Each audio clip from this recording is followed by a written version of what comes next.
député Déthié Fall, je vais donner la parole à un autre député, le vrai député du peuple, ki nga xam ni sawar na ci taxaw ci wetu askan wi, ki nga xam ni sawar na ci ànd ak askan wi xeexal ko àqam ak yelleefam, ki nga xam ni fu mu guddee rek askan wi ak fa guddal, ki nga xam ni lu mu ñàkk rek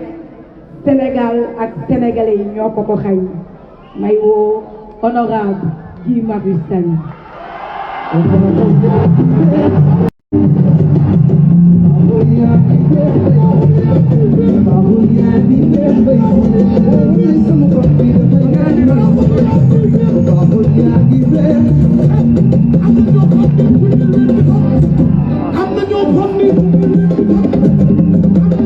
waa Dakar ana waa Dakar Dakar ku nu wax Dakar ku nu wax Dakar ku nu wax Dakar ku nu wax Dakar ku nu wax Dakar ku nu wax Dakar ku nu wax Dakar ku nu wax Dakar ku nu wax Dakar ku nu wax Dakar ku nu wax kon dafa mel ni sotti na Ngoné maa ngi lay gërëm di la sant ci kaddu yu gentil yi nga xam ne ci nga ma présenté mbokk yi dëgg la élection locale ci biir département bu Ndakaaru moo ñu fi indi tey waaye damay génn tuuti Sénégal dem ci Mali mbokk yi xam ngeen li xew tey ci Mali mbokk yi xam ngeen ne Macky Sall ak yeneen président dañoo complot ak France ak États-Unis ngir song Mali sanction yi ñu jël contre Mali ça équivaut à une déclaration de guerre waaye duma ci sori lenn rek laa ciy wax li ñu tàmmoon di gis ci ay sanctions mooy bu ñuy sanctionner am réew ses avoirs extérieurs li ñuy naan état bi du ci mun teg loxo mais avec le cas du Mali nous voyons des sanctions émergentes maanaam ses avoirs domestiques ñu ne yow xaalis bi nga yore ci sa banque centrale muy évidemment BCEAO bi ñu bokk ak ñun Sénégal ak yeneen réew ñu ne réewu Mali mënutu ci teg loxo je ne sais pas si vous vous rendez compte de la gravité sanction yi doon am ba léegi mooy yow li nga am bitim réew yow état doo ci teg loxo mais avec le cas du Mali ñu ne ses avoirs domestiques dootu ci mën a jot la volonté d'étrangler d'étouffer dal noot Mali ndax rek France dafa bëgg a teg loxo ci bauxite ci lithium ci xorom ci pétrole ci wurus ci amu Mali du dëgg du yoon xam ngeen quel est le lien ak élection 23 janvier 2022 yii di ñëw mooy képp kuy sénégalais nga am mbokk Mali il faut appeler à voter Yewwi Askan Wi ndaxte Macky Sall du nitu jàmm nitu fitna la wan nañu ko ci mars 2021 waaye malheureusement le président Macky Sall du rek nitu fitna pour Sénégal nitu fitna la pour la sous-région et donc pour la paix entre le Sénégal et le Mali pour la paix dans la sous-région nous devons mettre un bulletin de paix le 23 janvier 2022 et le bulletin de paix c'est le bulletin de Yewwi Askan Wi képp kuy sénégalais nga am mbokk Mali contre les sanctions nous t'invitons je t'invite à voter pour Yewwi Askan Wi képp kuy malien nga am mbokk Sénégal je t'invite nga wut sa mbokk sénégalais pour la paix pour la fédération entre le Sénégal, le Mali et les autres pays pour être beaucoup plus forts, nous n'avons qu'à voter. Invitons à voter Yewwi Askan Wi. benn carte waruñu ko xeeb. Nous ne devons minimiser aucune carte. Et donc loolu mooy bi njëkk. ñaareel bi mooy ngir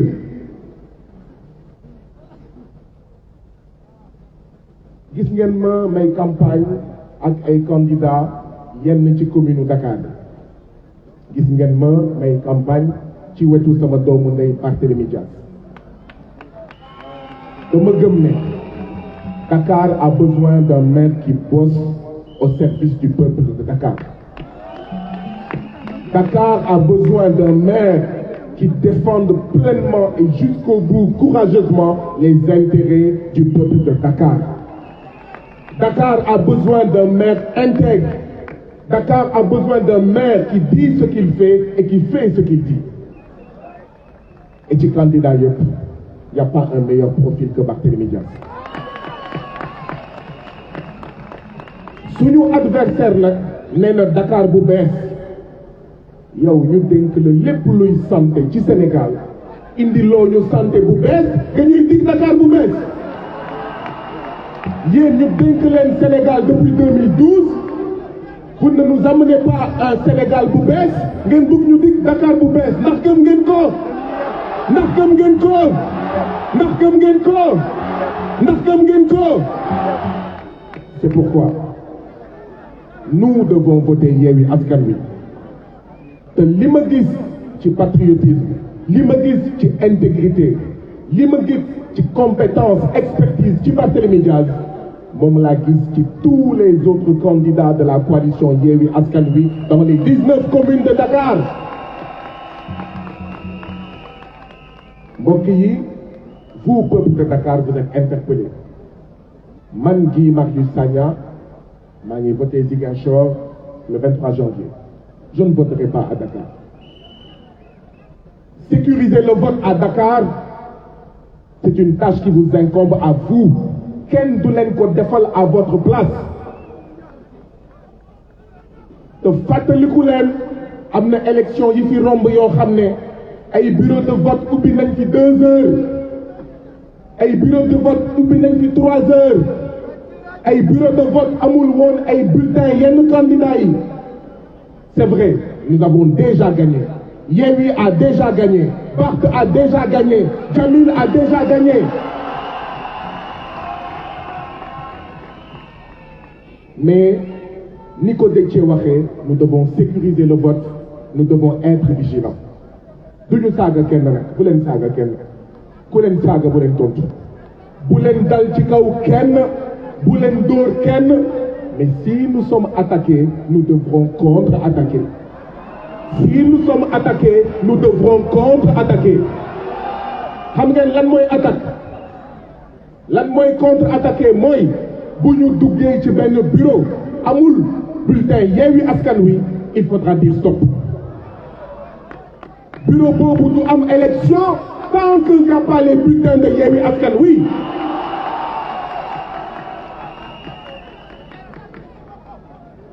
dama ne ñun ñii nekk Dakar ñu doon jël li nga xam ne moom mooy suñu place publique di ko jaay di ci def ay kër ñun ñii nekk Dakar ñu toj suñu kër comme Terme Sud comme waa Terme Sud ñun ñii nekk Dakar dëkk ay Ouest Foire ak ñoom seen nga xam ne de manière structurelle amuñu ndox ñun ñii dëkk Dakar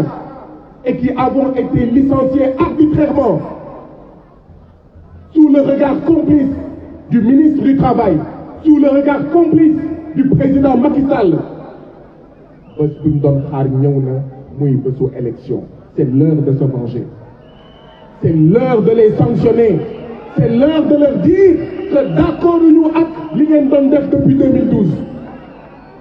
lii mooy élection locale yii di ñëw. Et donc j'invite tous les travailleurs licenciés, arbitrairement licenciés. J'invite toutes les populations yi nga xam ne dañoo toj seen kër ndax spoliation foncière. J'invite toutes les communautés, y compris la communauté lébu nga xam ne dañuy saax-saaxi seen suuf ñu ngi tong suufu aéroport ñu teg ko fan nous devons les sanctionner. dañoo war a am fulla ak fayda ci suñu bopp. amul ay wéy communauté lébu ñu jox ñenn ñi ay millions ak ay milliards ñuy jox ay consignes de vote. nous ne devons pas oublier que ñoom ñoo jël suñu suuf ñun waa Yoff ñun waa Ngor ñun waa Wakam ñu koy tonton. c'est l'occasion de les sanctionner. mbokk yi jaay nañ géej gi ba mu jeex takk. j'invite les nappkat de Dakar nappkatu Dakar yi ma ne 5000 20000 15000 50000 100000 bu mu neex ba nga fàtte ne da ngay dem obligé nappi ba Gambie ba Guinée Bissau ba Mauritanie ñu la fay rey comme ay lapin ndax lan dañoo jaay dañoo tayle dañoo wanteel suñu géej. c'est l'occasion de se venger, c'est l'occasion de les sanctionner. Peuple de Dakar fàttaliku leen ne Khalifa Ababacar Sall, le président Khalifa Ababacar Sall a été injustement dépossédé de sa dose de maire de Dakar. C'est l'occasion de sanctionner ceux qui ont fait cela. ndax di ngeen fayul Khalifa Ababacar Sall ndax di ngeen fayul le président Khalifa Ababacar Sall. wax naa ci compétence su Barthélémy Dias ba pare du ma ci dellu si mais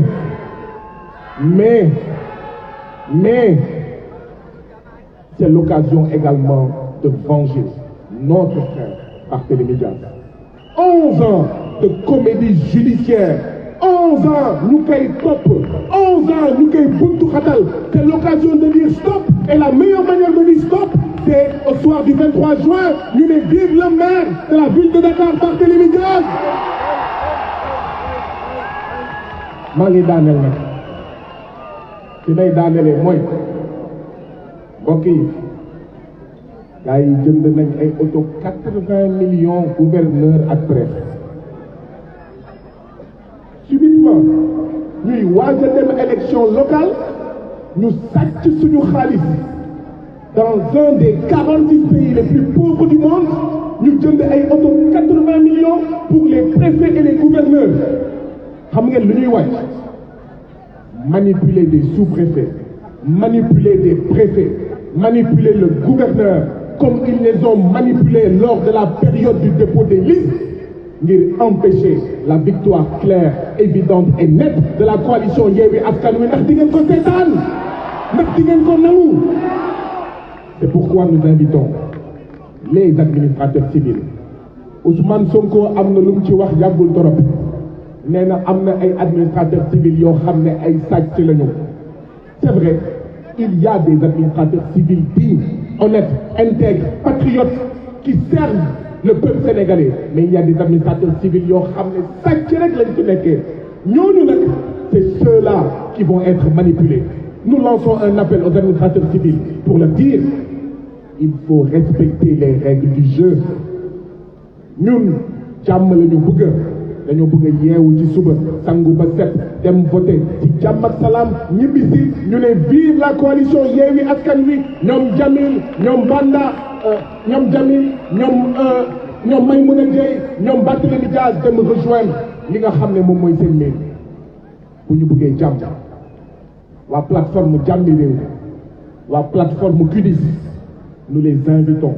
à inviter le président de la République, à inviter Antoine Diome, à inviter les administrateurs civils à respecter les règles du jeu. buñ ko respecté wul dinañ fi gis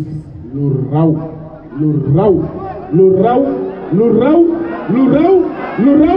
jërë ngeen jëf. Merci beaucoup à l'honorable député du peuple Guy Marius Sagna. kon guy gi ñoo ngi lay gërëm di la sant di woo beneen député jigéen bu mën góor di Gaynde Njaay ci taxawaayam ci jëfam muy jigéen boo xam ni tax na jigéen bu nekk am envie engagé wu en politique pour sa posture digne.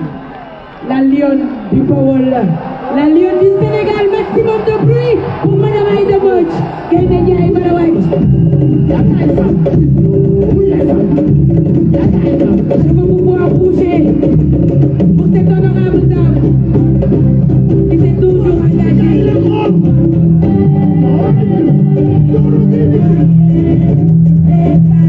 Madame ñëw na.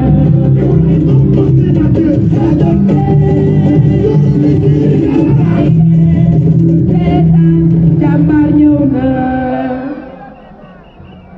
Asalaamaaleykum waa département de Dakar.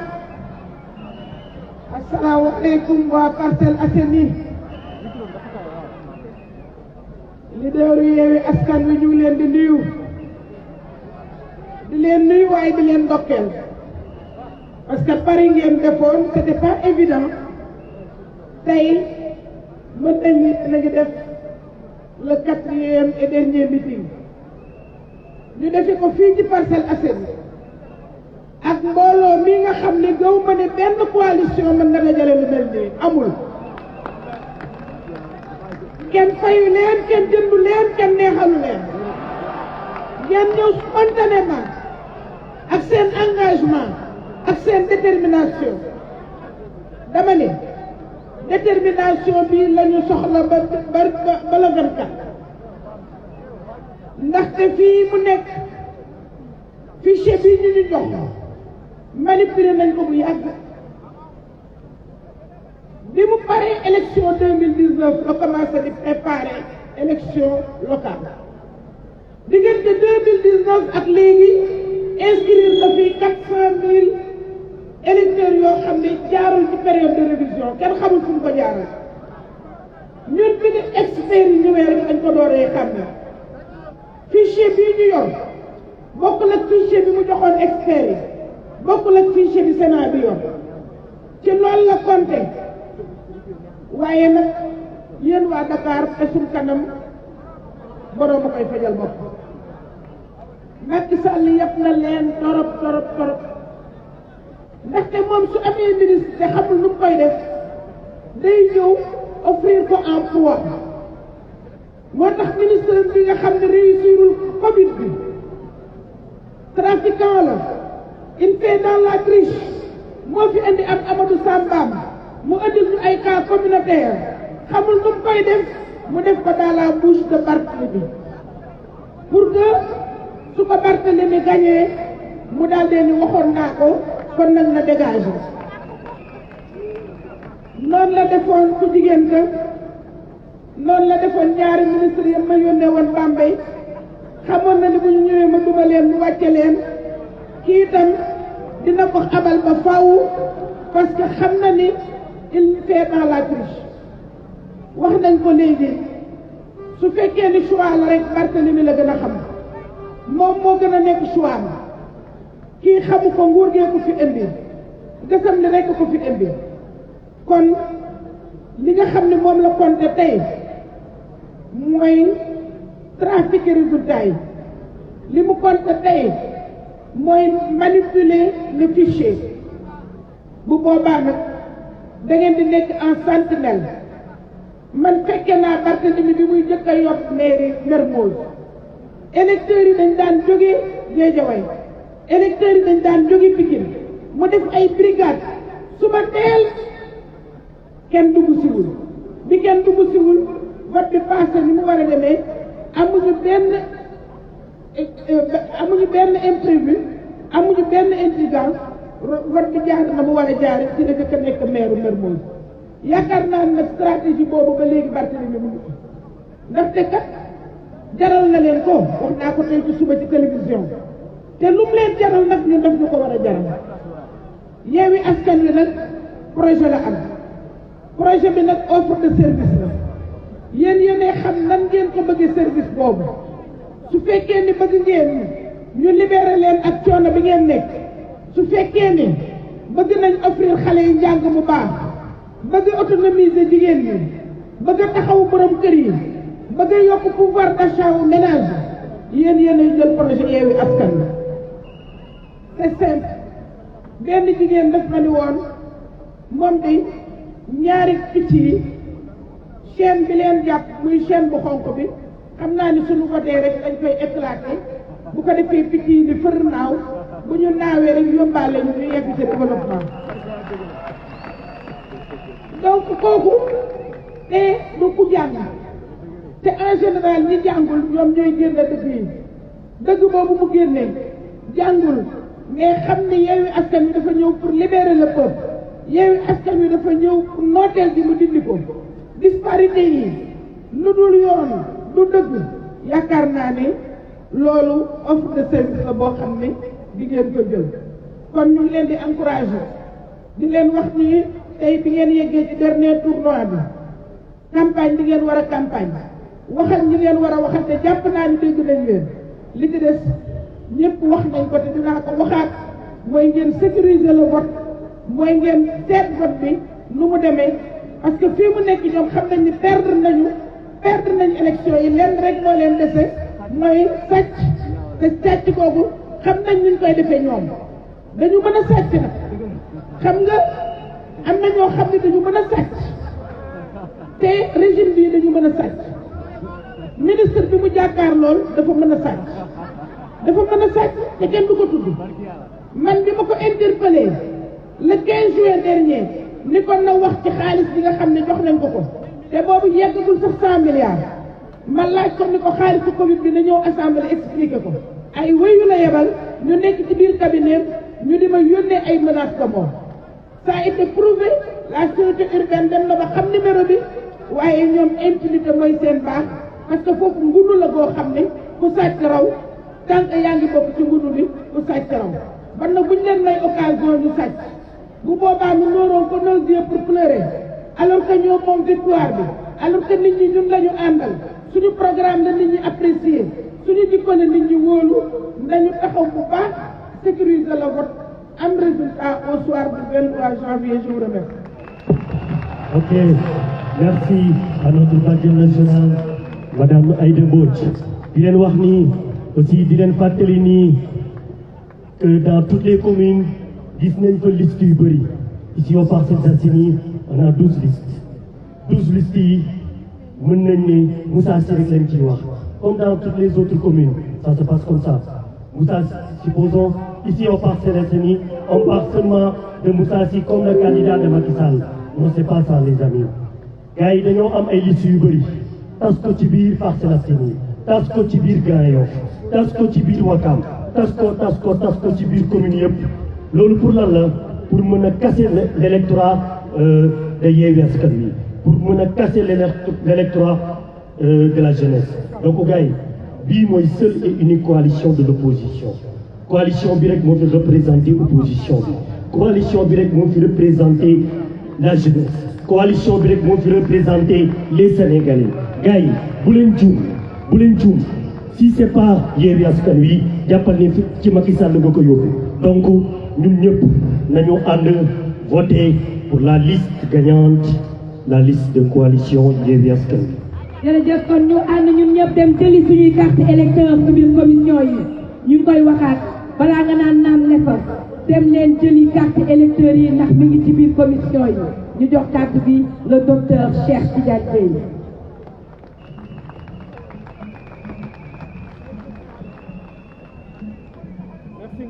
dégguma tàcc leader yi ils viennent de faire le tour du Sénégal dama ni kilifa yi toog ils viennent de faire le tour du Sénégal pour porter la bonne parole wax ak sénégalais yi Yewwi Askan Wi kon mérité nañu ñu tàccu leen dama ni standing ovation pour le docteur Cheikh Tidiane Dièye le financier de la coalition. asalaamaaleykum mbokki Dakar. asalaamaaleykum mbokki Dakar bi ñu bokk mbokki Dakar bi ñu bëgg mbokki capitale du Sénégal maa ngi leen di nuyu ma amati mbégte jël fii kaddu comme ni ñu ko defee ci gox yu bare ci biir réew mi waaye tey dama leen bëgg a wax ci générosité ndax campagne bi nous sommes à 72 heures de la fin de la campagne ma bëgg a wax ci générosité parce que réew mënuñu ko tabax te àndul ak générosité mooy yéwan ci sa xam-xam yéwoon ci sa doole yéwoon ci sa am-am yéwoon ci sa énergie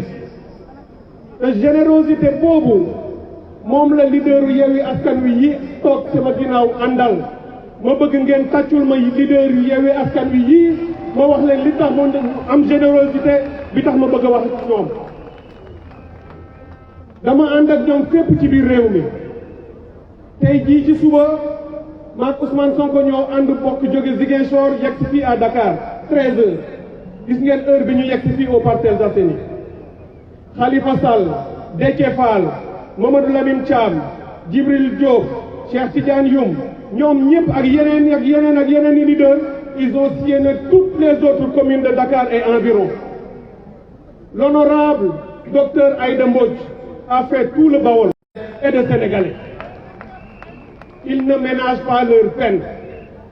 ndax xam nañu ni le peuple sénégalais souffre, le peuple sénégalais est fatigué mais beneen niveau de générosité bi ma bëgg a wax itam gannaaw ba ma waxee bu leader yi damay wax bu le peuple sénégalais te bëgg naa leader yi ñu xam ko. Nous avons sillonné le pays suñu meeting d'ouverture c'était à Ziguinchor ensuite dem nañu Mbacké ensuite dem nañu dans le Jolof à Louga à Saint-Louis dem Mbour dem Fatick Thiès Dakar fépp nous avons vu un peuple sénégalais uni, un peuple déterminé, un peuple courageux et qui en veut, qui a de l'énergie et qui est décidé à aller chercher sa victoire. Mes chers leaders, le peuple sénégalais vous a écouté. Le peuple sénégalais vous a entendu.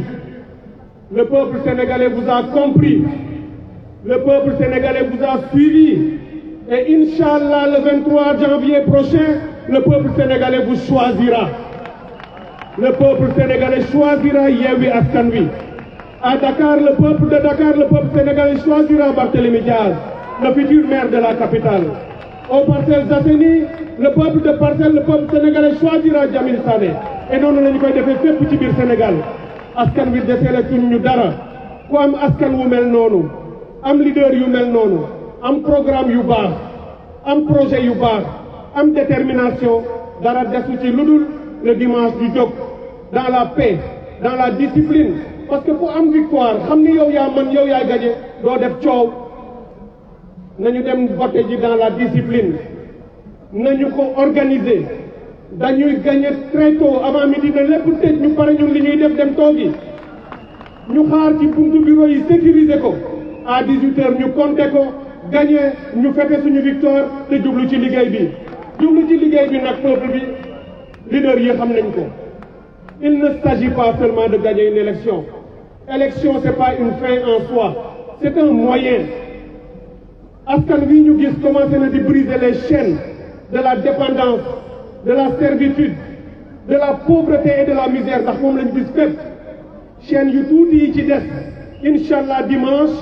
picc bi ngeen gis mu nekk ci bulletin Yewwi Askan Wi te briser les derniers maillons de la chaîne Inch'Allah l'oiseau va s'envoler yóbbaale Yewwi Askan Wi loolu mooy liy xew dimanche bu ñu gagné dañu fas yéene installer une gouvernance locale inclusive une gouvernance locale transparente une gouvernance locale participative bëgg nañu am nañu yéene Parcelles Assainies bu ngeen fi ñëwee dans 1 an ou 2 du ngeen ko xàmmee ngeen ne est-ce que bii mooy parcelle bi ñu gisoon mu nekkoon ci lëndëm mu nekkoon dans des eaux stagnantes ay mbedd yu amul pavage parcelle boo fi ñëwee ñu naan la nangami milliers de Sénégalais ñoo fiy vivre doo ko gëm. Ziguinchor ba ñu jógee même chose keroog ak honorable ak Khalifa bi ñuy dox Saint-Louis am na quartier yoo xam ne ba ñu fa demee dañu ne comment des gens peuvent vivre comme ça alors c'est ça que nous voulons changer te mbir maa ngi ci seen loxo askani Sénégal. kon nag ma leen di ñaan la main dans la main yéen ak seen i leaders yi toog ngeen jóg le dimanche pour ñu yeewi définitivement askanu Sénégal pour que l'oiseau s'envole et que mu yóbbu ñu dans les cimes dans les cieux du développement et de la prospérité kon nag ngeen tàccu Yewwi Askan Wi ngeen jóg avec détermination kon Inch'Allah à nous la victoire à Yewwi Askan Wi la victoire et à nos candidats la victoire je vous remercie et on vous donne rendez-vous dimanche à 18h pour fêter notre grande et belle victoire soxna si maa ngi leen di gërëm di leen sant merci encore une fois jërë ngeen jëf. merci beaucoup docteur Cheikh Tidiane Dièye ma jox kàddu gi ki nga xam ni mooy le président Cheikh Youm, du parti PUR, parti pour l'unité et le rassemblement. Le parti de Serigne Moustapha Sy. Moustapha Sy, c'est lui le président. Je ne suis que son représentant au sein de la conférence des leaders. Ñu ngi leen di nuyu yéen waa Parcelles Assainies di nuyu waa Biscuiterie waa HLM waa Grand Yoff waa Grand Dakar waa Médina ñu ngi leen di nuyu yéen ñëpp sans oublier aucune commune. À 72 heures des élections du 23 janvier 2022, Dakar a définitivement accepté la coalition Yewwi Askan Wi. À 72 heures des élections, toutes les communes ont définitivement manifesté leur amour à la coalition Yewwi Askan Wi. Avant même de dire quelques mots à l'endroit de Barthélémy Diaz, le courageux, j'aimerais simplement vous parler de la coalition Yewwi Askan Wi. Il a toujours été reproché à l'opposition sénégalaise son incapacité à s'organiser. Il leur a toujours été reproché leur capacité à mettre en avant l'intérêt général. L'intérêt mooy bëgg-bëgg askan wi. Et la coalition Yewwi Askan Wi a tordu le cou à ces arguments. La coalition Yewwi Askan Wi, c'est pas un hasard. Loin d'être un hasard, c'est notre destinée. Qui aurait pensé il y a quelques mois qu'une seule coalition allait ressembler Khalifa Sall, Serigne Moustapha Sy, Ousmane Sonko, Dr Aïda Mbodj, Cheikh Tidiane Dièye, Déthié Fall et tant d'autres, Djibril Diop, Mamadou Thiam, tant d'autres de leaders de cette opposition qui auraient pensé il y a quelques mois qu'une seule coalition serait en mesure de les rassembler. C'est pour vous dire que c'est notre destinée. Cette coalition va libérer le peuple. Et j'en suis convaincu. Cette coalition a commencé par une coalition électorale. Et nous irons droit vers une coalition politique. Pour la simple et bonne raison, les élections locales ne sont que le début du commencement. Nous allons les battre. Comme nous Khalifa di wax dañu leen tëcc bu metti. Depuis l'arrivée de celui dont je ne veux même pas citer son nom, qui fait partie de la race de ces éternels jongleurs, comme disait mon cher, le Sénégal a sombré dans la pauvreté. Le Sénégal a sombré dans l'insécurité. Le Sénégal a sombré dans la famine. Cet éternel jongleur qui n'a cessé de bafouer notre dignité républicaine. Je ne veux même pas citer son nom, celui-là. Il fait partie de ces éternels jongleurs qui souffrent d'un complexe d'infériorité. De l'histoire politique de ce pays, Macky Sall, et vous voyez, j'ai même dit son nom, ce que je ne voulais pas, fait partie de ces éternels jongleurs qui ont le plus terni l'image de notre pays. Comment vous allez pouvoir comprendre un président qui est là pour défendre les intérêts de notre pays? D'aucuns disent que c'est un préfet de la France, mais moi je ne le considère même pas comme un préfet. Le préfet a un statut, mais lui c'est un éternel jongleur, c'est pas un préfet. L'intérêt de nos concitoyens ne l'intéresse pas. Il faut que nous soyons conscients de cela. Depuis 2012, il nous l'a montré. Depuis 2012, il nous a fait comprendre que je vais vous voler. Je vais vous emprisonner. Je ferai ce que je veux et vous n'y pourrez rien. Il le dit, il le répète. Et Yewwi Askan Wi est là pour lui faire comprendre que cette affaire a trop duré. Que la page Macky Sall a trop duré, on va la tourner. Et pour la tourner, on commence par le 23 janvier. Le 23 janvier. Macky Sall, qu'est-ce qu'il a fait? Vous voyez, je ne cesse de dire son nom puisque je ne sais pas, j'ai du mal à m'y faire. Depuis 2012, tout ce que nous avions comme valeur, il les a mis de côté. La politique, qui est censée, les politiques de façon générale, sont censées être des références au sein de la société. Mais aujourd'hui, si on n'est pas voleur, si on n'est pas menteur, si on ne sait pas gruger, on ne peut pas avoir des responsabilités au sein du gouvernement de Macky Sall. Voyez bien, ci nguuru Macky Sall pour nga am responsabilité il faut nga mën a kàcc, il faut nga mën a fen, il faut nga nekk addu kalpe, il faut nga ñeme yàlla. seetlu leen depuis 2012 doxalina moom ci boppam dafa waatoon ni du fal rakkam, fal na rakkam. Macky Sall dafa waatoon ni intérêt sénégalais yi moo ko yitteel, waaye war nañu bi ci mujj mooy le TER. ah de loolu du ma ci ñeme yàgg ndax damay bañ mu yóbbu ma Rebeuss. xam nga Barthélémy maa ngi ko doon wax ne ko moom dafa jël un abonnement parce qu'il ne veut pas courber les chiffres, mais man jëluguma abonnement moo tax loolu nga wax du ma ci ñeme yéeg. Macky Sall lépp loo xamante ni moom laa doon wax sànq ci TER bi qu'est-ce qui s'est passé? homologue moromu président moo ko woo ne ko kaay dafa am sama société boo xam ne nii dañoo sonn,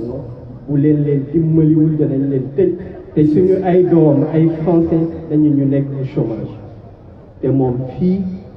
sénégalais yi mën naa ne 99% sénégalais yi ils sont au chômage. loolu yitte lu ko de la ko kooku wax convoqué ko mu dem ak benn délégation yi dem visiter ji société ba signer contrat ñëw. te société boobu mooy Alstom ak lépp loo xamante ni nii jaay nañ ko ñëw tabaxal ko li muy tuddee TER mu inauguré ko ñaari yoon te war ko inauguré ñetteelu yoon bi parce que TER bi nee na il faut mu dem aéroport te buy dem aéroport dana ko inauguré te TER boobu ñuy wax c'est la SNCF aujourd'hui moo koy exploité. SNCF mooy la Société nationale française des chemins de fer. Mais est-ce que le peuple sénégalais mérite ça? C'est pas une fatalité. Il suffit simplement que nous prenions les choses en main. Et vous avez le cadre, vous avez la coalition Yewwi Askan Wi. Pourquoi le Rwanda puisse dire non aux Européens, puisse dire non aux Occidentaux et reprendre leur destin en main? Et pourquoi nous, le Sénégal, ne pouvons pas le faire? Vous avez des frères, des sœurs, des pères qui sont dignes, qui sont prêts à relever ce défi-là. Donc il faut ñu xam ni li ñu teg dañuy wax ni mag loo ko teg mu nangu ko dagan na. Macky Sall li ñu teg depuis 2012 damay toog ba mu yàgg ma ne kii est-ce que liggéeyu Sénégalais yëpp tout ce qu'on a enduré avec Macky Sall est-ce que liggéeyuñu? waaye nag liggéey bi toj na ak coalition Yewwi Askan Wi. Yewwi Askan Wi toj na liggéey bi fa ñu jëm ak moom mi ngi commencé ci élection locale yi. danañ ko tëj comme ni ko Khalifa waxee tëccaat ko ci législative yi ba nga xam ne ni du toog sax di xaar 2024. fi may daanele mooy li may wax ci Barthélémy Dias. Voilà un homme courageux, voilà un homme digne, voilà un homme pugnace. Macky Sall def na lu ne pour tëj gémmiñam mu bañ. Macky Sall def na lu ne pour aaye ko mu défendre askanam bi mu bokk mu bañ. Donc kooku il est vraiment temps ñu permettre ko mu suqali Dakar. am na ñuy wax nag Dakar bu bees am na sama benn collègue bu ko wax léegi Dakar bu bees yow fa nga dëkk fañ la fal maire mënoo fa def lu bees sàggantuma ak Dakar. Donc wax ji soxlawul muy gudd. Moi je pense que vous avez compris et cette compréhension s'est manifestée par votre présence parce que généralement campagne ci fin bi dafay métti nit ñi dañuy sonn waaye man li ma seetlu mooy ci fin wu campagne coalition Yewwi Askan Wi nit ñi dañoo gën a taxaw li xew Mbour il y a 3 jours les gens ils ont attendu de 16h à minuit 30 et lii ma gis fii tey dafay dugg ci même dynamique donc dañuy ñaanal Barthélémy Diaz li nga xam ne ñi yéene nañ ko ñun ñëpp yàlla mottali ko dimanche 23 janvier ñu ñëwaat fii di ko fêter wasalaam. Merci beaucoup monsieur Cheikh Tidiane Youm jërëjëf kon dañuy woo ki nga xam moo taaral Ndakaaru dañuy woo ki nga xam bu yéeneem antu woon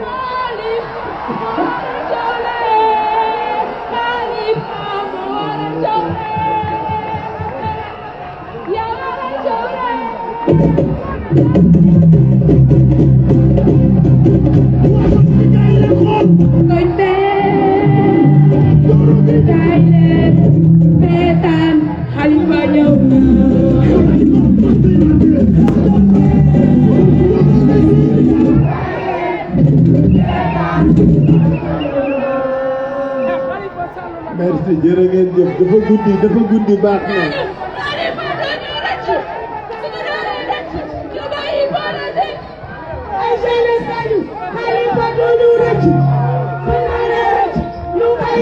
mbokki Dakar maa ngi leen di nuyu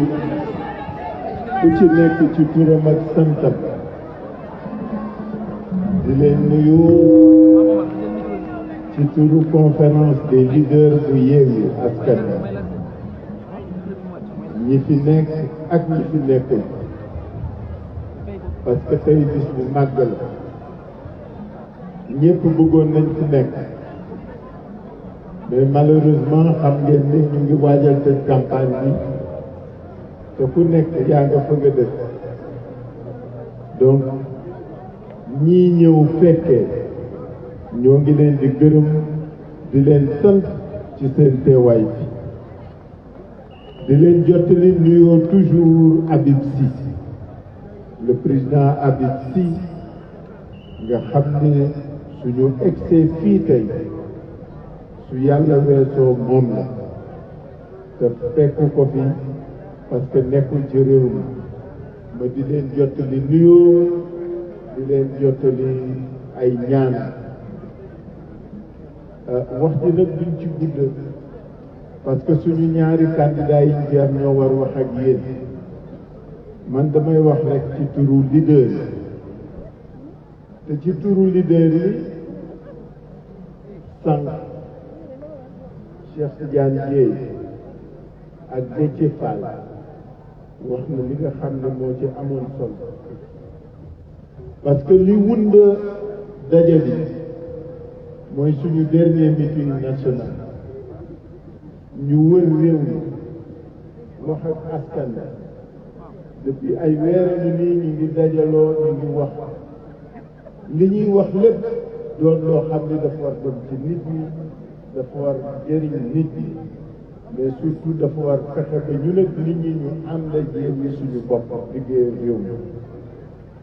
politique de décentralisation stratégie de gouvernance locale ak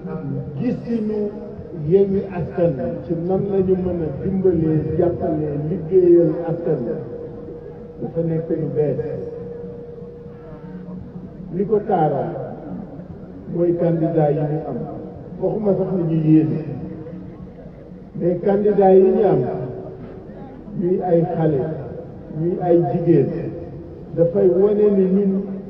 dañu nekk ci stratégie boo xam ne stratégie de rupture la stratégie d'innovation bëgguñu fal ak proposer ay maire yoo xam ne dañu ñëw pour seen bopp ak ngir seen bopp mais dañu fal ay xale ay jigéen yoo xam ne askan bi rek moo leen amal solo loolu mooy di jëkk firndeel suñu gisee gouvernance locale nit ñi askan bi loolu ñu tax a jóg parce que réew mi sonn nañu nit ñi sonn nañu mais li ñu gëm mooy lii yëkkati réew mi di yëkkati di liggéeyal waa réew mi ñoo ko war def moo tax suñu jëmee 2022 ci juin nar def programme de gouvernement suñu politique de décentralisation de wuute trop ak li ñuy def ce sera une vraie politique de rupture parce que li ñu gëm mooy soo bëggee développer sa réew léegi paradigme yi dafa changer il faut penser local et agir local dootoo defar sa réew jóge ci kaw di wàcc ci suuf da ngay jóge ci suuf di yéeg ci kaw mais li koy solal mooy que ni ñi koy def mooy ñi koy xalaat parce que li ñu bëgg mooy yéen xale yi yéen jigéen ñi yéen mag ñi li leen di jëriñ li leen di jëme kanam ci yéen lay jóge yéen a koy xalaat yéen a koy doxal yéen a koy jëriñoo donc c'est une démarche innovante et de rupture fondamentale en l'islam parce que dama wax ni fii au moins am na ay at dafa taaral loolu xam ne moom la ñu wax même BCI li nga xam ne moom la ñuy defee li ñuy investir ci dëkk yi dañ ne nañ ko décentraliser li muy wund mooy la gis nga suñu gaañ yi dañu tardé moo tax il faut ñu jëlee leen non il faut ñu jëlee leen parce que xamuñu politique de décentralisation mënuñu ko c'est des jacobins xam nga li ñu xam jóge ci kaw wàcc ci suuf rek vous savez pourquoi li tax maire Sénégal yi am problème parce que pouvoir bi iñaane na bàyyi benn maire mu liggéey alors que réew état dafa am kaw am suuf kaw am li ko war suuf am li ko war mais su ki ci kaw su ne li kenn du def man rek maay def dara du fi sot donc jële leen fi dafa jot dafa war dafa tax ma wax ne li am solo ñun mooy que ni dañuy repenser gouvernance locale dañuy repenser nan la ñuy def ak nit ñi nan la ñuy liggéey ak nit ñi loolu mooy li jiit ñaareel mooy yi nga xam ne moom la nit ñi war liggéey parce que soo nee nit ñi dama koo dooleel dama koy fullaal dama koy faydaal dama koy jox mu defal boppam ngir boppam il faut que nga wax loo kaa jox moyens yi muy liggéeyee aussi ci nit ñi lay jóge dama déglu Barthélémy keroog moo tax damay ree rek parce que dama déggoo ci waa Dakar yi xam nga suñu candidat yi dañu bëri ren on a des nostalgiques ñoo xam ne ba ñu gagné ba léegi fàtteekuñ ni dañ leen gagné te amuñu chance bi am ñoo xam ne nag amuñu sax yaakaar fal mais puisque ku nekk am nga droit wax dama ci dégg kenn mu ni Barthélémy amul programme te man ma toogoon Barthélémy di proposer programme la ma ca jàpp mooy que ni dafa ni Dakar bi ñu bokk waxul Dakar bi ñuy boole de dafa ni Dakar bi ñu bokk c'est-à-dire Dakar bi ñun ñëpp ñoo ko bokk li ñu bokk nag kenn ci boole kenn ku nekk da ngaa bokk par force c'est une démarche de rupture moo tax suñu nee Barthélémy day mottali programme mu Khalifa Sall déedéet ñun faluñu la pour nga mottali programme mu Khalifa Sall dañ la fal pour que tu fasses de vraies ruptures que tu fasses différemment de Khalifa Sall que tu fasses mieux que Khalifa Sall que tu fasses plus que Khalifa Sall di jëm nga askanu Dakar parce que dañu nekk nit ñoo xam ne dañu bëgg toujours aller de l'avant faire plus faire mieux et faire différemment looloo ñu wutee gaañi du ñu seen morom sax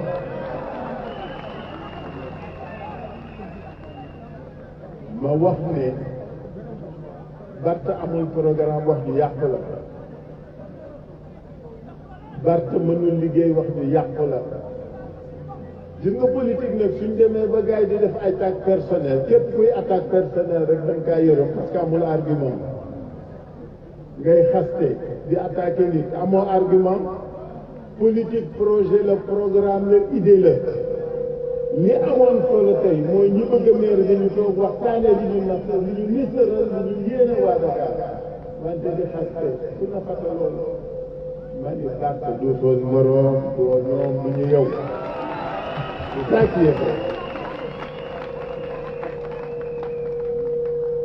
damay koy guddal parce que ñoom ñoo war a wax fi may daanale rek mooy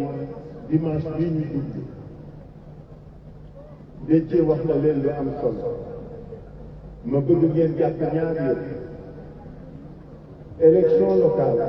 du élection nationale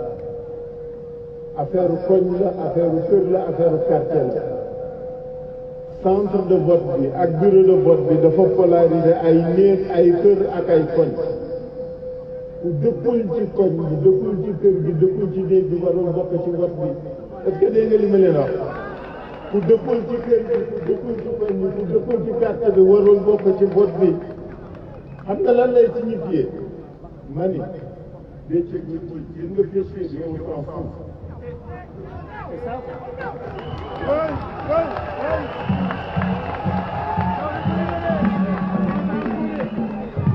on s'en fout du fichier. Vous savez ce qui est important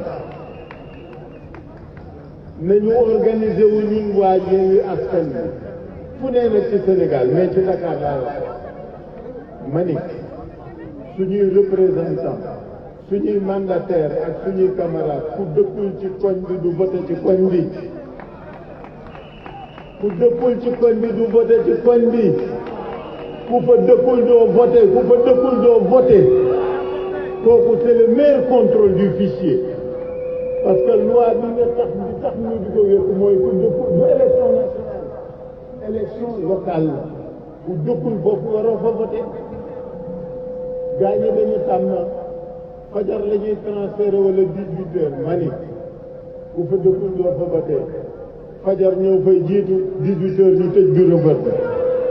18 heures ñu tëj bureau de vote yi maa koy wax je l'assiste gis nga yëpp yi day yëpp fuñ la fayda moo koy matal gis nga élection yi ñu la juróom yàgg soo fi sàgganee ba ñu nax la da ngay jooy rek wante kenn mënatu ci dara ful la fayda taxaw dëgër këcc ba kenn du ñu sàcc kenn du sàcc suñu bot gis nga Camara ñun dañu gañe ba pare ci kattanu yàlla dañu gañe ba pare ñoom sax xam nañ ni dañ leen di tëcc dañ leen di dóor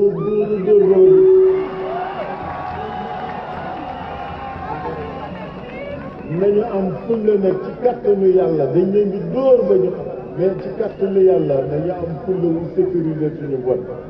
damay bañ taar rek mais gis nga gars yi du ñu seen morom de du ñu ñoom du ñu ñun te daañ leen dóor le 23 ci kattanu yàlla pour que Barthélémy Dias soit maire de Dakar may jeexale rek fenn bu leen fi nekk ci vote yi naan nañu voteel Barthélémy nañu voteel diw bulletin yi ñaari vote la bulletin yi askan wi Yewwi Askan Wi bu xonqalaat picc bi danga naan sama yaay ak sama bàjjan ak sama tante bi mënul liir su duggee na jël bulletin bu weex bi te am picc bi dem voté ko demaat jël bulletin bi voté ko dana voté 2 fois Yewwi Askan Wi te du sonn maa ngi leen di gërëm ñu leen sax. Merci beaucoup président Khalifa Ababacar Sall ñuy jox kàddu gi beneen président muy le président Ousmane Sonko président du PASTEF.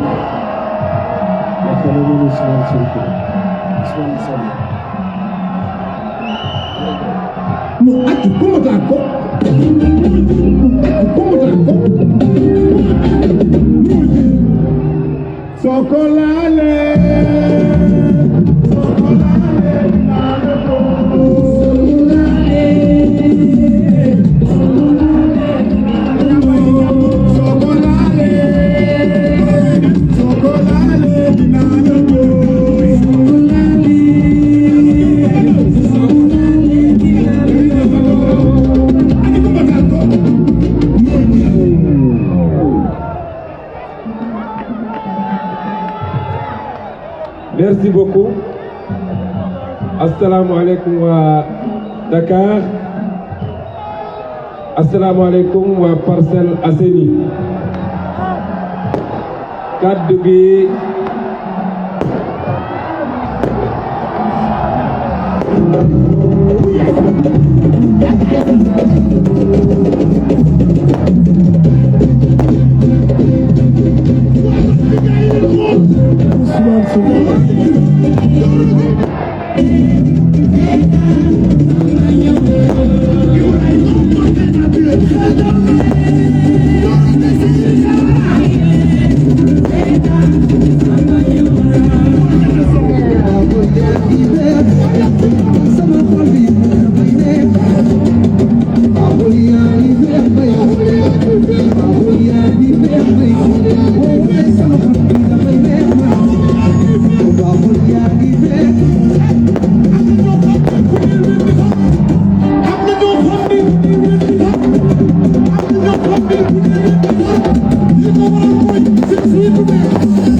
ñu bàyyi Ousmane mu sell mi mu ñëw. gars yi ñu déglu Ousmane gars yi dem jëli carte d'identité yi dimanche ñu voté Yewwi Askan Wi gars yi ñu déglu. jërëjëf ñu ngi leen di nuyu di leen gërëm defe naa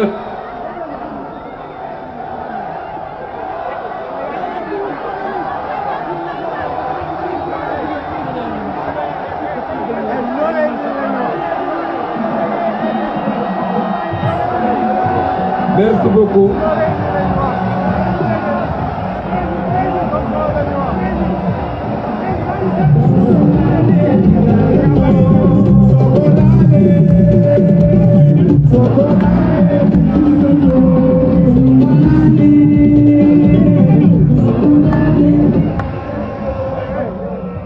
jërëjëf ñu ngi leen di dellu nuyuwaat bu baax di leen gërëm defe naa Yewwi Askan Wi amal nañu leader yi gërëm gi mooy initiative bi ñu jël fexe ba dajale ñi ñu war a dajale parce que àdduna yàgg ñi war a ànd ñooy ànd te gëm naa ni ñi ànd ci Yewwi Askan Wi dañoo war a ànd ay leader lañu yoo xam ne ils sont complémentaires parce que nit matul yàlla ni muy bindee mbir mi nit ñi dañuy soxlawante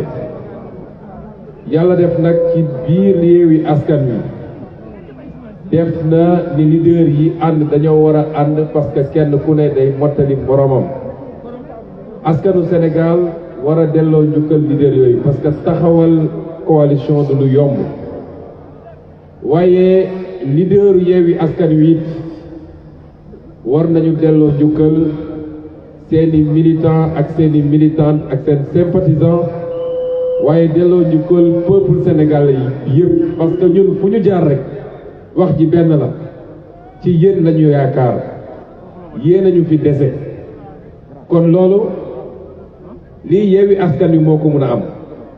des milliers de militants yu mobilisé wu ba heure bi te amul kenn ku ñu jox fistine pour mu ñëw fii mën a toog muñ di xaar rawatina jigéen ñi nga xam ne dañoo bàyyi kër seen gannaaw lii Yewwi Askan Wi dong moo ko am ci ay militants te su doon fii rek lañ ko gis mais fi ñu jaar ci Sénégal yépp même chose bi la ñu gis kon li ma leen njëkk a wax mooy jàpp nañ te gis nañ lañ leen bëgg a wax mooy vous avez très bien travaillé durant ces 11 jours yi ñu weesu kenn ku ne ci yéen xar na tànku tubéyam xaarul coalition bi jox ko dërëm dugg na ci dëkk bi dem na dajeeg sénégalais yi waxtaan ak ñoom coono bu ngeen dajul amut kon gàcce gàllaama ñu ngi leen di gërëm ci taxawaay boobu parce que xeetu militant boobu la ñu bëgg dañoo bëgg politique changer au Sénégal dañoo bëgg politique doon un engagement noble boo xam ne kenn ku ne da ngay engagé wu parce que da nga bëgg a servir sa réew mais engagé wu parce que yaa ngi xaar ay weccet yu ñu lay jox loolu dafa war a commencer ci ñun leaders yi mooy ñu joxe li ñu mën a joxe yépp humainement ba atteindre suñu limite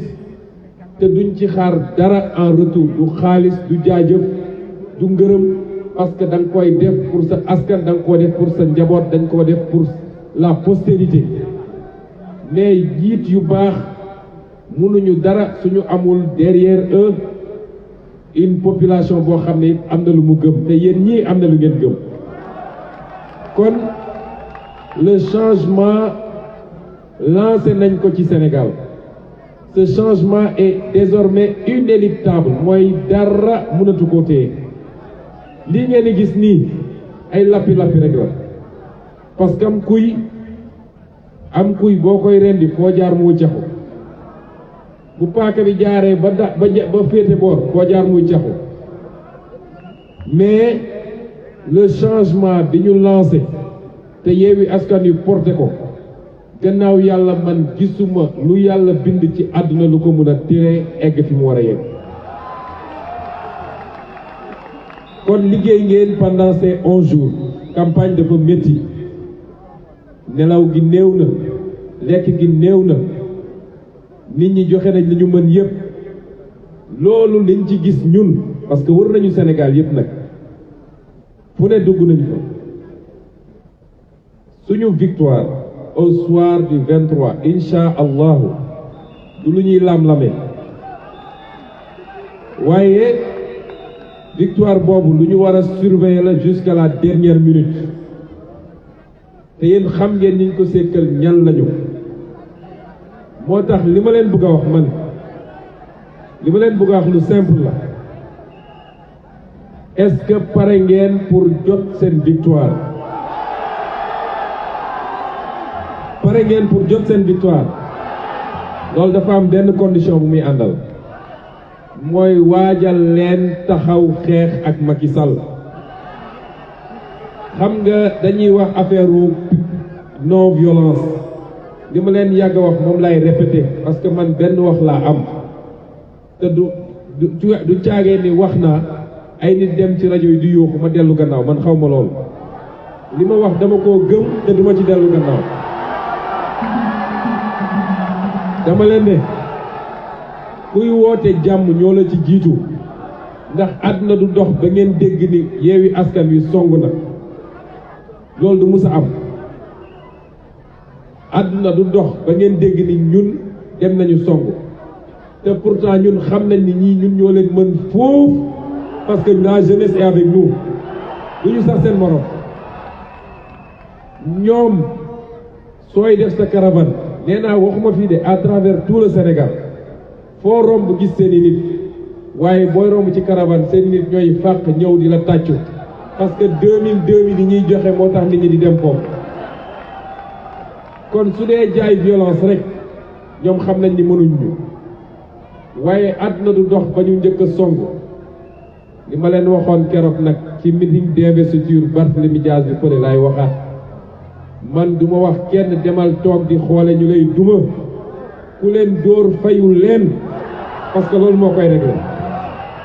gis nga charte de la non violence xam nga mooy lan mooy ñu dem ba ni ñu tuddee équilibre de la terreur liy régler problème bi mooy ñu dem ba Macky Sall xam ni su dóoree ñu fayu loolu rek moo koy régler waaye ay signé fii ay nangam loolu réglewul problème bi kon pare leen pour sécuriser les résultats de votre victoire de votre vote parce que li ñu daj yi yépp ci fan yii li ñu daj balaa fan yi ci investiture yi mënuñoo nangu ñëw ba ci cappaandaw ba ñu war a ne nag wiiw am na ñu ne li ëpp ci mairie yi am solo yi Yewwi Askan Wi gagné na ko mu commencé nag ci Ndakaaru gii ndax mooy la maire des mairies ñu war a seetaan nag ba ñu ne Macky Sall foqati na suñu victoire loolu kon ñun ñàkk nañu fulla ñàkk nañu fayda est-ce que ñàkk ngeen fulla kon vote bi dañ ko war a sécuriser li Khalifa Sall wax léegi moo ci am solo man dama yàgg wax ni man gëwma ay élection bu ñuy sàcc ci ay fichier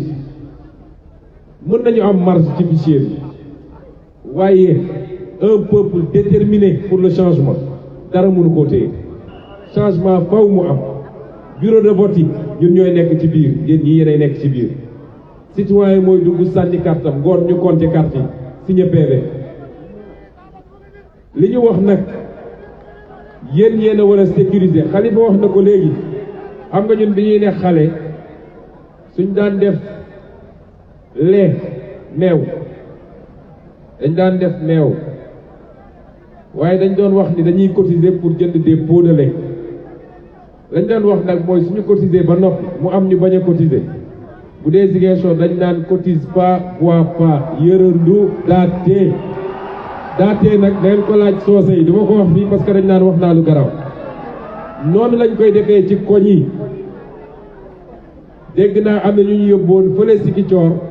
jëlee leen xaw ma fan ñu dem ne dañuy bindu su dee waa Dakar lañu wala waa Diourbel wala waa Kaolack na ne seen mbokk tee parce que bis bu ñu fa ñëwee yërëndu daa tee loolu moom jël nañ suñuy matuwaay ku bokkul ci koñ bi munul fal meeru koñ bi munoo bañ a dëkk ci quartier wala ci mairie ne may fal maire ba kon message bi loolu la Macky Sall waruñoo ëpp fulla saaxe na fi référendum ñu bàyyi mu jàll mu sàcc fi élection législative ñu bàyyi mu jàll mu sàcc présidentielle ñu bàyyi mu jàll bu dee bëgg nañ ko fee jëlee 2024 bu ñu sàggat ba mu sàcc élection 2022 loolu moom mooy premier message bi ñaareel bi nag ngeen may ma leeral lu ndaw ndax ñun dañ koo seet ak ñoo xam ne du xam-xam du programme du vision amul dara lu ñuy présenter le peuple seen politique ñaar la fay ay nit ñu nekk ci presse bi di sosal nit ñi suba ak ngoon guddeeg bëccëg fen nañoo fen ba kenn xamatul luñ doon ñaareel bi ci seen politique mooy sàcc alalu réew mi yaakaar ni mun nañu jënd Sénégalais yi dama ne képp ku ñu ne fonctionnaire la fonctionnaire nag du rek ki nga xam ne dafa def concours nekk fonctionnaire képp kuy exercer une responsabilité publique ministre nga député nga directeur général nga ak lu munti doon bu ñëwee di politique génne ay millions wala ay milliards di ko joxe ab sàcc la man maa ko wax c'est un voleur. Sénégalais yi nag dafa jot ñu récupérer leur capacité d'indignation parce que naka la ay simple fonctionnaire mu nee ñëw ci ay quartier génne xaalis bu dul jeex yor seeni mallette naan dañ koy distribuer nit ñi Sénégalais yi loolu daf leen war a dañ ils doivent se poser des questions xaalis boobu waroon créer des emplois pour vous les jeunes xaalis boobu waroon tabax les hôpitaux waroon éclairer espace bi ñu nekk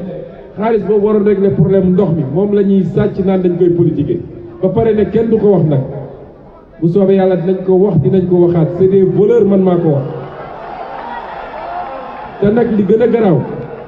mooy seen baay Macky Sall moo leen naan sàcc leen ndax moo leen naan je vous ai nommé à des postes pour ngeen dem gagnal ma loolu mooy sàccal xaalis bi kon sénégalais yi dañ leen ñaan na ngeen yeewu parce que nee ngeen nañ leen yeewi ki ngay yeewi nag mooy ki d'accord ni moom dafa war a yeewi dafa war a yeewu pour yeewi ko nit ñi ñëw à la veille des élections yor xaalis di leen ko jox ñooñu ñooy seen noonu ñooñu ñoo leen teg coono yi ngeen di dund ñooñu ñoo tax mënu leen génn ci situation yi ngeen di dund kon sénégalais yi la ñuy lancer appel ñooñu bu ngeen leen tànnee tànn ngeen ay sàcc bu ngeen leen bàyyee bàyyi ngeen ay sàcc balaa may dee nag ñun nga xam ne ci yéen la ñu yaakaar woote nag képp ku ñu bëgg na joxe téeméeram ñu naan ay financement occulte ba naan dañuy tas coalition bi ñu ngi leen di xaar xam naa ni Antoine Diome moom dafa rep defe naa dafa rep kon lii nañ ci góorgóorlu changement bi ñu bëgg 2024 ça commence le 23 janvier 2022 à 18h à 18h war nañu commencer compter fu ñu lim ne Yewwi Askan Wi gagné na commune boobu kon loolu mooy le challenge te liggéey ngeen du leen ko may li ci des mooy ngeen am fulla am fayda ba Macky Sall bu mu ko foqati suñu loxo ma daaneel nag sama wax ci nii ñu ngi jéggalu ñëpp parce que ñëpp bëggoon nañu ñu dem seen commune Déthié wax na ko léegi waaye def nañu tout ce qui était humainement possible daw nañoo daw fu ne dugg nañu fa la ñu mënoon def nañ ko kon ku ñu jaarul sa commune rek na nga comprendre ni dañ koo mënul moo tax defuñu ko parce que ñun ñoo gën a bëgg a gañe képp ku bëgg a gañe fii ci Sénégal waaye ay nit kese lañu 14 jours de campagne dafa gàtt il y a 552 communes kon nañu nit ñi comprendre te xam ni li ci ëpp solo mooy ku ci candidat Yewwi Askan Wi sénégalais yi xam nañ ba pare luy Yewwi Askan Wi te am nañu yaakaar ci Yewwi Askan Wi loolu moo ci ëpp solo kon ñu ngi leen di gërëm di leen sant di leen wax nag ni fii nii xam ngeen li tax ñu tànn Barthélémy Dias wax naa ko keroog Barthélémy Dias dañ koo tànn parce que xam nañ ni gor la xam nañ ni gor la te gor moo mën a yor mairie Ndakaaru xam nañ ni gor la duñu teg mairie Ndakaaru ci loxoom mu dellu di ko tayle Macky Sall parce que Macky Sall mairie Ndakaaru moo ko tere nelaw waaye bu soobee yàlla dina fi nekk ba jóge fi te du dégg wiiw mairie Dakar loolu moom du fi amee bu soobee yàlla loolu tax ñu tànn ko mais di commune yi ñu tànn yëpp ci Sénégal et particulièrement comme ñi ngi fii Dakar commune Dakar yëpp ñi ñu tànn dañ leen tànn par rapport à des profils ñu jàpp ni ñooñu bu ngeen leen wóoloo fii ci Parcelles Assainies bi ñu nekk Cambérène Ouakam Liberté Dieuppeul Plateau fépp daal Yoff Grand Dakar HLM fépp fu ñu tànn ay candidats ñun gëm nañ ni candidats yooyu c'est des candidats valables te bu ngeen leen fale xam leen ni ñun leaders yi fi nekk yëpp laa wax nag dañuy ànd ak ñoom di liggéey ak ñoom di leen jàppale boole suñu xalaat boole suñu xam-xam pour montrer une nouvelle façon de gérer des communes ba population yi gis ci seen bopp kon su ngeen di tànn xam ngeen ni au-delà des leaders vous avez au-delà des candidats vous avez choisi chacun des leaders ici présents. Je vous remercie. Merci. Merci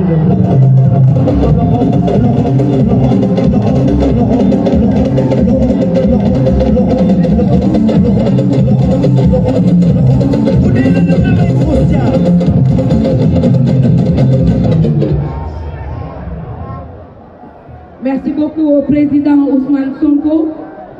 balaa ñuy continuer damay laajte rek téléphone bi kan moo ko moom.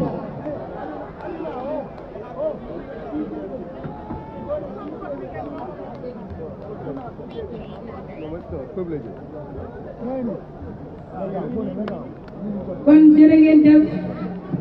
ñuy jox kàddu bi yaakaaru Ndakaaru.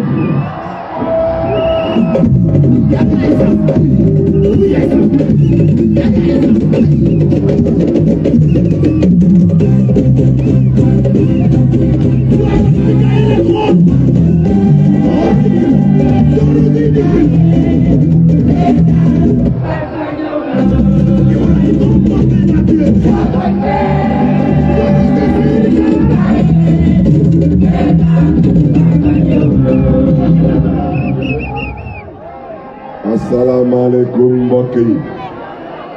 ngeen may ma nag ma xaw a raay baat bi tuuti parce que dama nekkoon Dieuppeul Derklé di yuuxu wu sàccee ba baat bi dee lu ko waxee Ousmane Sonko noonu la mbir bi tëddee am na benn waay bokk ci njabootu Macky Sall ñu koy wooye xawma Aboubakir Sadikh Bey di directeur général du port nee nañu moom dafa yor ay mallette yor ay millions di ko joxe ma ne sàcc la nag ni Macky Sall nekkee sàcc kon nag mbokk yi ngeen may ma rek maraay baat bi gars yi xam nga ñoom dama leen wóoluwul man dama taxaw rek ba càgg rek baat bi ne kapaj fay ma ne lu mu demee nii ma ne ba gars yi liggéeyuñu ma moo tax mu ne naaraay baat bi nànk parce que dama soxla baat bi suba damay émission Walfadjri ak tamit émission ak Seneweb mbokk yi ngeen may ma ñaari minute parce que il fait minuit et demi ngeen may ma ci ñaari baat damay njëkk a ñaawlu lu ma dégg léegi nii je viens d'être informé qu'on a coupé le signal de Walfadjri